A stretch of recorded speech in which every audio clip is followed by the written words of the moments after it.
तो भाई कल के दिन ना सच में मजा आ गया। नहीं सच बता रहा हूं, कल के दिन मुझे सच में मजा आ गया। तुमको याद है मैंने कल की वीडियो में एक बात कही थी कि चलो इस बात की तो हमें खुशी है कि बुमराह वापसी कर रहे हैं, लेकिन सेम टाइम पे कहीं ना कहीं ये फिक्र सता रही है कि क्या बुमराह वैसे ही होंगे जैसे वो हुआ करते थे। क्योंकि अक्सर जब प्लेयर, खासकर जब पेसर्स इंजरी के बाद लौटते हैं तो उनकी पेस हल्की हो जाती है, उनकी बॉलिंग में वो पहनापन देखने को नहीं मिलता है, उनकी फिटनेस वैसी नहीं रहती है, उनका रनअप ऐसा नहीं रहता है। हालांकि बुमराह का कोई रनअप है ही नहीं, लेकिन उसके बावजूद भी जैसा मैंने कहा कि ये फिक्र हमें सता रही थी कि क्या बुमराह वैसे रहेंगे जैसे हुआ करते थे। लेकिन कल के दिन बुमराह की भैया प्रैक्टिस से वीडियो सामने आती है, जो बीसीसीआई वीडियो शेयर करती है, उसमें क्या देखने को मिलता है कि बुमराह वैसे के वैसे ही हैं। वही बूम बूम बुमराह वापसी कर रहा है। भाई सिर्फ 2 बॉलें देखने को मिली बीसीसीआई की उस वीडियो में। पहली बॉल ऐसी बाउंसर मारी कि बैट्समैन की फट के हाथ में आ गई, और दूसरी बॉल ऐसी यॉर्कर मारी जिसे देखने की हमें आदत हुआ करती थी। तो सिर्फ इन 2 बॉलों को देख के मैं सारे ही देशों को यह चेतावनी देना चाहूंगा कि अपने बल्लेबाजों को संभाल के रखना। जो टीमें एशिया कप 2023 में आने वाली हैं वो अपने बल्लेबाजों को संभाल के रखें, और जितनी भी टीमें वर्ल्ड कप 2023 में आने वाली हैं वो भी अपने बल्लेबाजों को संभाल के रखें। लेकिन उससे पहले बुमराह भाई आप खुद को संभाल के रखना, कहीं ऐसा ना हो कि भैया मेन सीरीज में आने से पहले आप इसी में इंजर्ड हो जाएं। वैसे कल के इस प्रैक्टिस सेशन से रिंकू सिंह की भी एक फोटो सामने आती है, और सेम टाइम पे खबर भी हमारे सामने आती है कि रिंकू सिंह को जो इंडिया तैयार कर रही है वो एज अ T20 फिनिशर तैयार कर रही है। उनका सिंपली एक ही रोल होने वाला है कि अंत में आना है, मैचेस को जिताना है, और यही काम करने के लिए रिंकू सिंह को रखा भी जाना चाहिए, क्योंकि यही सेम काम वो आईपीएल में कर रहे थे और अच्छा खासा कर रहे थे। लेकिन देखो एक अच्छी बात यह है कि रिंकू सिंह के साथ ये केस नहीं है कि वो सिर्फ और सिर्फ फिनिश कर सकते हैं, कि वो पहले नहीं आ सकते हैं। क्योंकि रिंकू सिंह को आईपीएल 2023 में जब जब मौका मिला था कि भैया केकेआर का डाउनफॉल हो गया है, या फिर उनको प्रमोट करा जाता था तीसरे नंबर पे, चौथे नंबर पे, उनकी बैटिंग कई बार 11वें 12वें ओवर में आती थी, तो वो संभालना भी जानते थे, और जैसे जैसे ओवर बढ़ते जाते थे तो चौके छक्के लगाना भी जानते थे। वैसे सच बताना कि किस किस को लगता है कि रिंकू सिंह के अंदर आने वाले टाइम का एक बहुत बड़ा फिनिशर छुपा है, जो आने वाले टाइम में भारत के लिए बहुत सारे मैचेस को फिनिश कर सकता है। चाहे ओडीआई में बात कर लें, चाहे T20 में बात कर लें, इस बारे में जो भी आपकी राय है कमेंट में जरूर बताइएगा। वैसे जहां अभी हम जसप्रीत बुमराह की बात कर रहे थे, तो मैं बताना चाहूंगा कि कल के दिन हमारे सामने एक और फुटेज आती है, जिसमें यह देखने को मिलता है कि जो जसप्रीत बुमराह हैं वो जो कैप्टन जसप्रीत बुमराह बन चुके हैं, क्योंकि आयरलैंड सीरीज में भैया भारतीय टीम के 11वें कप्तान होंगे T20 इतिहास के। तो कल के दिन जैसा मैंने कहा कि जो फुटेज सामने आती है उसमें यह भी देखने को मिलता है कि जो बुमराह हैं वो सभी टीममेट्स को इकट्ठा करके ज्ञान दे रहे हैं, बता रहे हैं कि भैया इस सीरीज को जीतना कैसे है, क्योंकि मेरे को हार्दिक भाई की तरह कोई भी शौक नहीं है यूनिक बनने का, और हम उम्मीद भी यही करते हैं कि कतई यूनिक मत बनिएगा। जैसे भैया सारे कैप्टन इतिहास में काम करते रहे हैं टीम को जिताने के लिए, वही करने का, जबरदस्ती का ज्ञान नहीं देने का बाद में। खैर ज्ञान से याद आया कि कल के दिन मैंने केबीसी का एक एपिसोड देखा, और उसमें जो देखा ना, कसम से भैया मेरे हक्के बक्के भौचक्के निकल गए। क्योंकि उसमें अमिताभ बच्चन सर जी एक कंटेस्टेंट से ये सवाल पूछते हैं, मतलब एक इमेज दिखाई जाती है जिसमें MSD लिखा हुआ होता है, इनिशियल दिखाए जाते हैं महेंद्र सिंह धोनी के नाम के MSD, और सवाल क्या पूछा जाता है कि वो कौन सी टीम है जिसके कप्तान ये इनिशियल्स वाला बंदा है। मतलब जाहिर सी बात है ये पूछना चाह रहे थे कि वो कौन सी टीम है जिसके कप्तान आईपीएल में महेंद्र सिंह धोनी हैं। मतलब भैया ऐसा ही सवाल पूछना था तो सीधे पैसे दे देने का, ऐसा सवाल रखने का ही क्यों। कौन मूर्ख होगा इंडिया के अंदर जो ये नहीं जानता होगा कि चेन्नई के कप्तान महेंद्र सिंह धोनी हैं, या फिर कौन ये नहीं जानता होगा कि MSD जो कहते हैं वो महेंद्र सिंह धोनी को कहते हैं। हद हो गई भाई। पर हद तो असली तब क्रॉस हो गई थी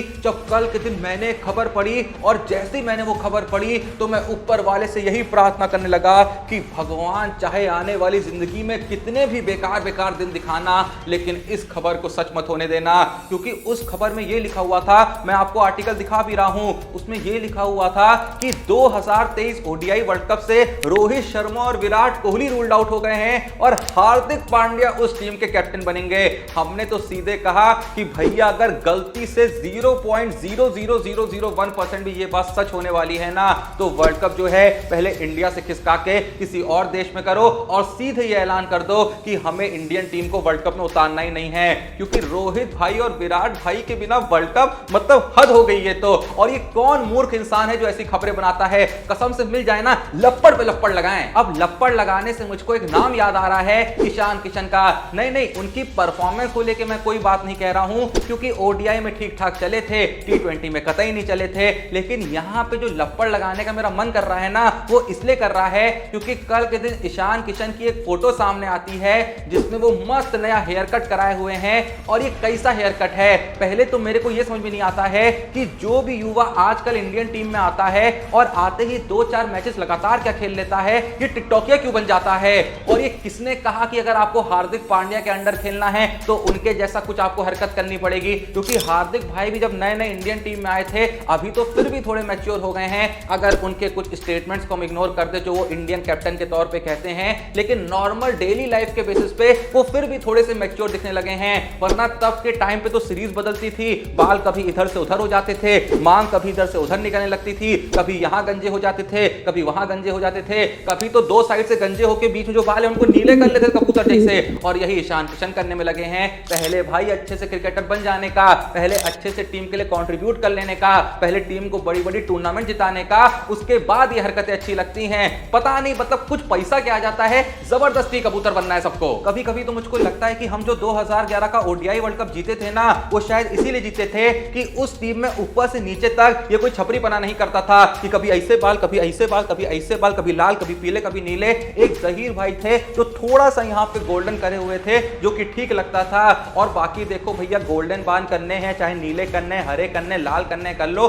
पर पहले जहीर खान वाला ओहदा तो बनाओ। कम से कम उस बंदे ने सबसे ज्यादा विकेट चटकाए थे। लेकिन इन्हें देख लो, जैसे जैसे इनके बाल कम होते जाते हैं या फिर टेढ़े मेढ़े होते जाते हैं, इनकी परफॉर्मेंस भी टेढ़ी मेढ़ी हो जाती है। ईशान भाई अगर सीख लेनी है तो वीरेंद्र सहवाग से लो। सबसे पहले तो इस चीज की लो कि किस तरीके से ओपनिंग करी जाती है। दूसरी इस चीज की लो कि भाई ने पूरा करियर निकाल दिया गंजेपन के साथ, उसके बाद जब आराम से रिटायर हो गए तब जाके हेयर ट्रांसप्लांट कराया। खैर कौन सीख लेगा कौन नहीं लेगा ये तो वक्त ही बताएगा, पर फिलहाल के लिए मैं आपको कोई सीख तो नहीं दे सकता हूं, लेकिन एक बहुत बड़ी खुशखबरी जरूर दे सकता हूं कि कल के दिन भैया हमारे सामने ऋषभ पंत की एक वीडियो आती है जहां ऋषभ पंत एनसीए में मस्त बैटिंग कर रहे हैं, मतलब दो हाथ से नहीं एक ही हाथ से बैटिंग कर रहे हैं और मस्त भैया वैसे ही बैटिंग कर रहे हैं जैसे कि वो किया करते थे। बाकी कल के दिन उनकी फोटो आती है मोहम्मद सिराज के साथ भी, जिसमें कहा जा रहा है कि ऋषभ पंत उनसे मुलाकात कर रहे थे और ये कहना चाह रहे थे अगर भैया तुम वर्ल्ड कप 2023 में हारे ना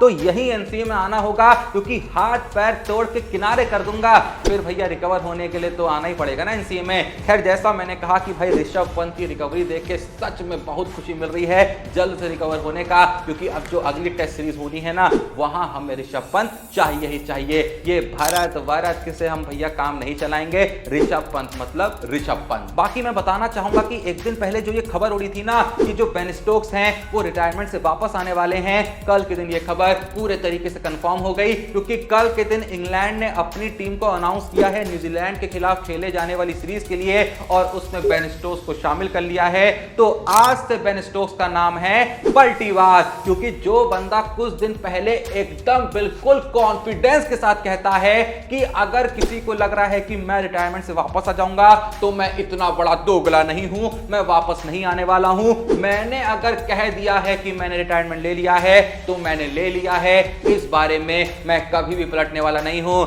लेकिन भैया 15 दिन के अंदर ऐसी पलटी मारी तो आज से नाम बेन स्टोक्स का होगा पलटीबाज बेन स्टोक्स। खैर बेन स्टोक्स से याद आया कि कल के दिन जय शाह ने राहुल द्रविड़ के साथ यूएसए में लगभग 2 घंटे लंबी मीटिंग करी है, जिसमें बहुत चीजों के बारे में डिस्कशन हुआ है। लेकिन मेरे ये समझ में नहीं आ रहा है कि इस डिस्कशन में जय शाह का क्या काम था, उनको मालूम क्या है, क्रिकेट के बारे में कुछ मालूम है नहीं, कौन प्लेयर कैसा खेलता है मालूम है नहीं, किस प्लेयर के क्या हाल चल रहे हैं मालूम है नहीं, मैचेस कैसे जीतने चाहिए मालूम है नहीं। फिलहाल तो द्रविड़ को सही से नहीं मालूम है कि कैसे जीतने चाहिए। जय शाह के साथ आखिर किस बात की मीटिंग हुई है? हाँ मुझे लग रहा है कि उस मीटिंग में जय शाह ने राहुल द्रविड़ से यह डिस्कस किया होगा कि यार इंटरनेशनल मैचेस तो हम वैसे ही नहीं जीत रहे हैं अब तो वेस्ट इंडीज से भी सीरीज हार गए हैं, तो क्यों ना एक काम करें, हम लोग इंटरनेशनल मैचेस खेलना बंद कर देते हैं, साल में 4 बार आईपीएल कराते हैं, मस्त धोनी भाई भी 4 बार खेल लेंगे, लोगों को धोनी भाई देखने को मिलेंगे, मस्त टीआरपी आएगी, मस्त पैसा आएगा, और क्या चाहिए। अरे वर्ल्ड कप जीतना, T20 वर्ल्ड कप जीतना, एशिया कप जीतना, ये सब क्या होता है, इससे तो देश की इज्जत बढ़ती है, और हमें घंटा उससे क्या करना, मस्त भैया पैसा छापने का, मस्त यूनिक बनने का, जैसे हार्दिक भाई बनते हैं, कसम से मजा आ जाएगा।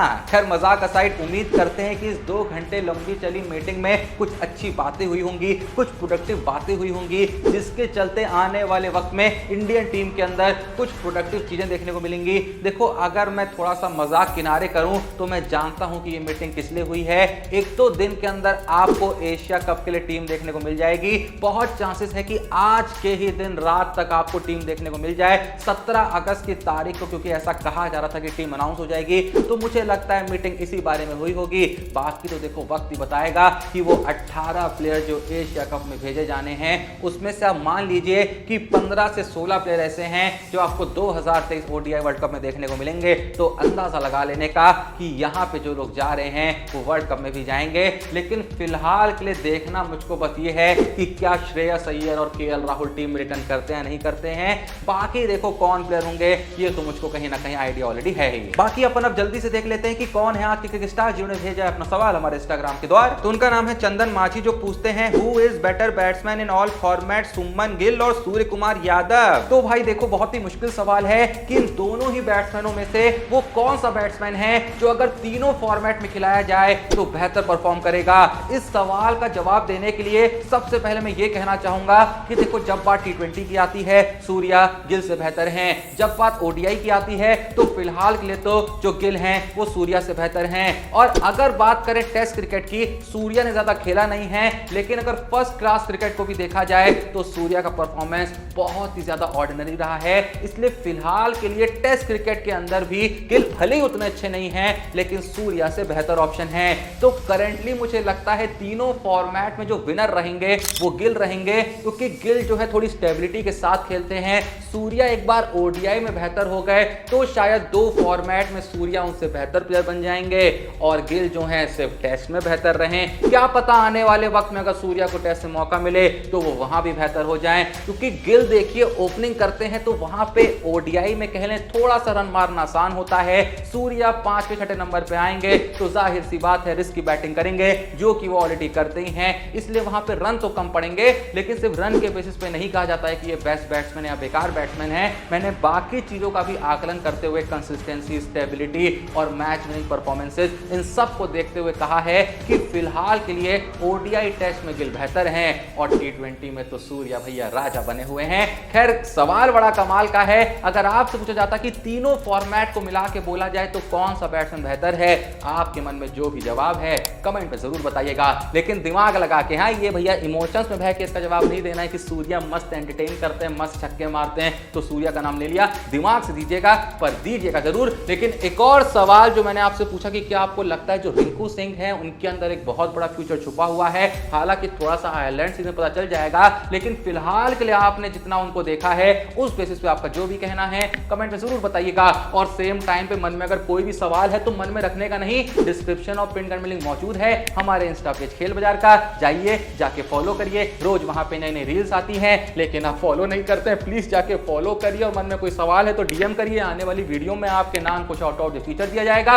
बाकी वीडियो पसंद है वीडियो को लाइक करना है, चैनल को सब्सक्राइब नहीं करा सब्सक्राइब करना है। बाकी मिलते हैं नेक्स्ट वीडियो में, तब तक के लिए जय हिंद, धन्यवाद।